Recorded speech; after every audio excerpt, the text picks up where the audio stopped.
আপনি জানেন যে আজকে ভাইরাল হয়েছে সেই ছবি যেখানে দেখা যাচ্ছে কিভাবে মুড়ি মিছরির মতো টিকিট বিলিয়েছে সুজিত বসু। সুজিত বসু কিভাবে টিকিট বিলি করেছেন সেই ছবি ভাইরাল হয়েছে।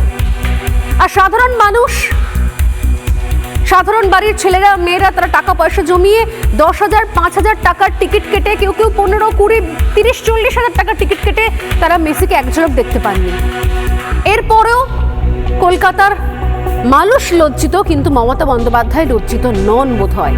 কেন বলছি লজ্জিত নন? কারণ এই ঘটনার পূর্ণাঙ্গ রিপোর্ট, পূর্ণাঙ্গ তদন্তের সত্যি এখনো পর্যন্ত শুরুই হয়নি।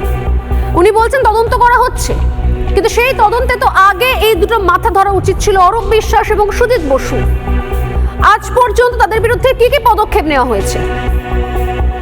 অন্তত বিশেষ কিছু না হোক, প্রথমেই ক্রীড়া মন্ত্রিত্ব থেকে পদত্যাগ চাওয়া উচিত ছিল অরূপ বিশ্বাসের। অরূপ বিশ্বাস এখনো পর্যন্ত কি করে তার পদে টিকে রয়েছেন? সুজিত বসু, অরূপ বিশ্বাস, মাননীয়া, এদের বিরুদ্ধে আপনি যদি স্টেপ না নেন তাহলে কিন্তু বোঝা যাবে যে বাংলার নিজের মেয়ে হিসেবে আপনি লজ্জিত নন। বাংলার নিজের মেয়ে হিসেবে আমি লজ্জিত, বাংলার নিজের মেয়েরা, ছেলেরা, মায়েরা, দিদিরা, বোনেরা সবাই লজ্জিত, আপনি নন।